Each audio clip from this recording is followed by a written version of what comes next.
when it comes to our practice, it can sometimes be helpful to personalize our various difficulties and problems. We can sometimes see things a little bit more clearly when we do that.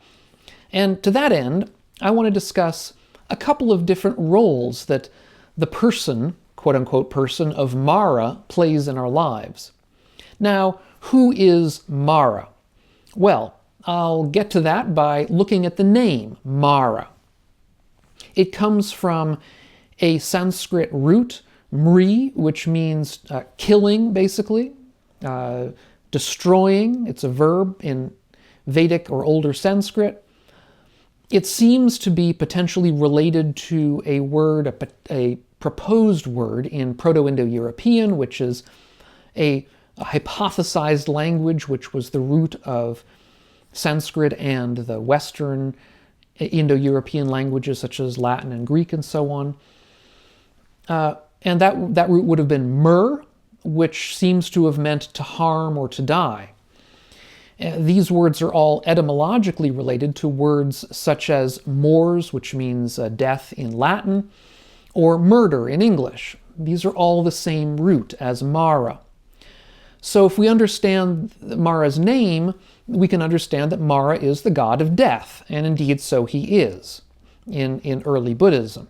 Now, just parenthetically, because I have gotten this question before, the name Māra and the god Māra is not at all related to the name Māra that some women will have nowadays. The name Māra, at least nowadays in most places in the West, comes from a root in Hebrew, which is not an Indo-European language, so it's a totally different root.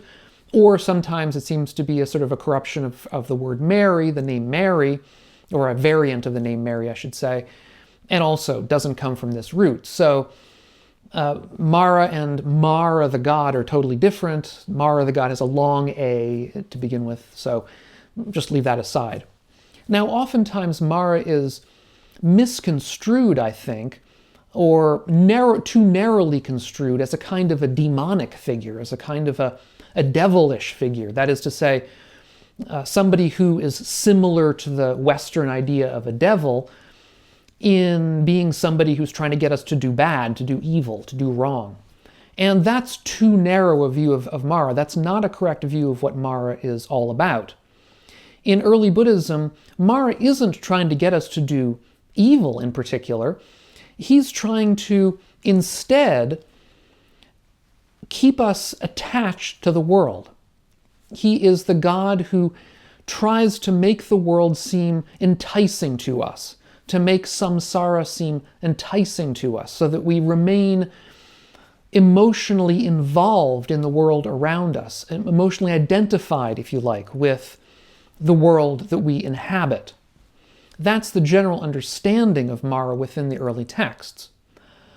Now, Māra can be seen, as I think I've suggested already in this video, he can be seen two ways. He can be seen as a literal being, a literal person, somebody who is out there trying to entice us in various ways. That is sort of a traditional way of understanding Māra. Or Māra can be understood completely metaphorically, as simply a way of understanding our own tendencies. And I began this video by suggesting that second way of embracing Māra, if you like, of understanding Māra as a kind of a way of personalizing our own internal tendencies. And the Buddha would often say, "I see you, Māra," as sort of a way of dispelling Māra's magical hold on him, in a sense. Once Māra had been understood, once we understand these tendencies as Māra, then that sort of releases us somewhat from their bondage. And that seeing, it can be understood as seeing Māra in a kind of a metaphorical way. And the way that Māra acts is to keep us passionate in various respects, to keep us passionately involved in the world so that we sort of can't see things quite clearly enough to see our way out of this problem. So he keeps us passionately involved in the world and passionately involved in various things. And as a result, as our passions grow, we might say, we create a sense of self, we create a sense of who we are in respect of this passion. For example, we might become passionate about a particular sports team, a particular baseball team or football team, and become reborn, if we like, in the moment as being a fan of that team. And this sense of self then will change from time to time as perhaps that team becomes victorious or that team is defeated. If the team is defeated, then our passion is somehow thwarted in that respect. We're no longer finding a pleasure through that passion, so we look for something else. We look for a different passion, perhaps. We die to that passion in a certain way and are reborn somewhere else. Or we may have a passion as a family person, but when our children leave, then that passion has to die in a sense, and we reap the pain of that and have to look for something else. Or perhaps we have a passion in a particular job, and when we lose that job or become ill or have to retire, all of a sudden our self dies because we've identified ourselves with that job so much, or that passion that we have. Or perhaps a passion in a relationship, and if we break up, then that self that is identified with that relationship dies. This is we might say the roller coaster of life that we all have to go through. We're born in a particular self, and then when things change, as they inevitably will in life, we die in that particular self and have to be reborn somewhere else. And here is exactly where we can see that Māra is the god of death, because he's the god who gets us to become passionately involved with life in ways that will inevitably revolve around change and death, because things will change. We'll become passionately involved with something, and then things change. The bottom falls out underneath us. We have to find something else. We have to find a different passion. But Māra also has another role, which is as the instigator of the so-called hindrances, the hindrances to meditation or meditative insight. In several early suttas, the hindrances are analogized to Māra's armies. Indeed, this is the way it's described in a number of places just before the Buddha's enlightenment. When the Buddha was sitting down, or I should say before he was even sitting down, but certainly during the time that he was practicing various austerities and so on, up until the time that he sat down for that last night before he became enlightened, he was, he said, beset by these armies of Māra. And there's a particular place in what's called the Padana Sutta, which is a sutta in the Sutta Nipata, where the Buddha describes this in some detail. He says, "Sensual pleasures are your first army. The second is called discontent. Hunger and thirst are the third. The fourth is called craving. The fifth is dullness and drowsiness.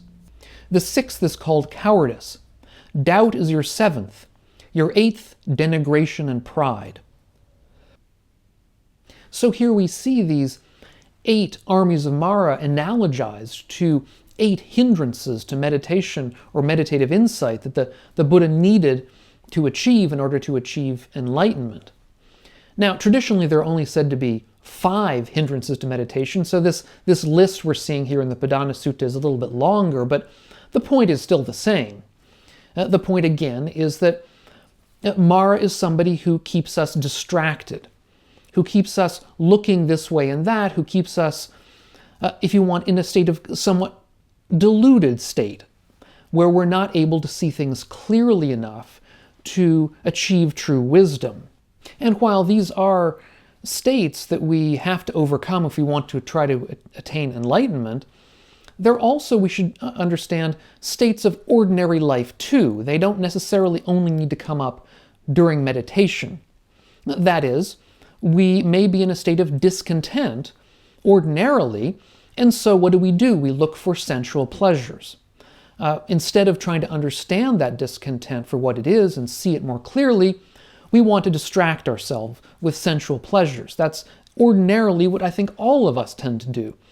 And that we can analogize to sort of Māra's influence, or we might say that it's Māra's army of sensual pleasures out there trying to entice us to basically distract ourselves from the real work that we would need to do to attain something more like wisdom. Or we might get caught up in personal conceit, which the Buddha talks about here in this Padana Sutta. Conceit over ourself being better than somebody else, or excessive pride about our own abilities. These are all sources of identification that are unskillful for us, that will keep us attached to what we see ourselves as being or becoming. It will keep us attached to our own perceived abilities, or our own perceived goodness, or indeed badness for that matter. We may be attached to ourselves as being worse than other people, or as being always on the lowest rung of the ladder.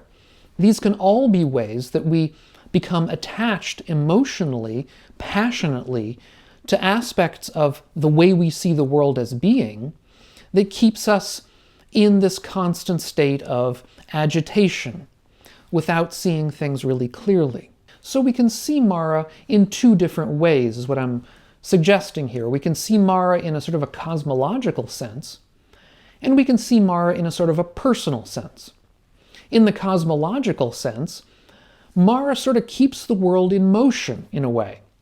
Māra keeps us always attached to the way things are going for us, in this roller coaster of life, getting attached to things, being born in them, dying to them, and then finding something else to be born into.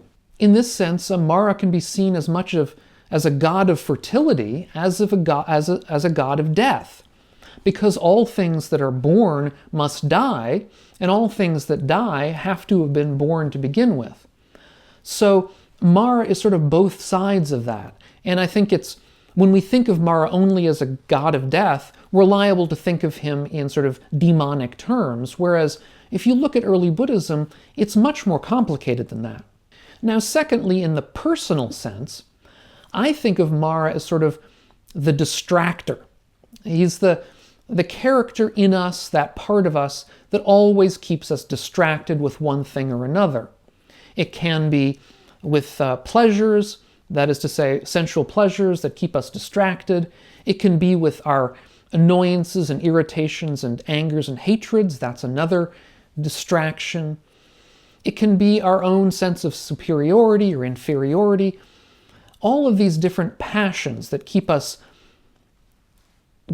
energy in our ordinary lives, but it's energy that's diluted energy.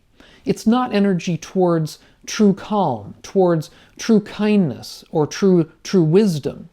Instead, it's simply energy that spins its own wheels, that exhausts itself in the moment and then has to be reborn again in the next as things change.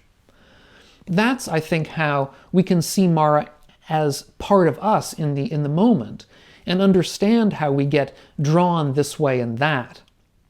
And I think a good practice to keep in mind in this case, one good practice, of course many practices, all of Buddhist practice in a sense is directed at overcoming this influence of Māra, but one practice or way of viewing practice that's often, I think, overlooked is the practice of sense restraint. And I did an earlier video on that, and I'll leave a link to it up here on the screen if you're interested. If you're enjoying these videos, consider taking a look at my Patreon page. It's linked down below, and see if you want to join us and support the channel. Thanks so much, and we'll catch you on the next one. Meanwhile, all of you, be well.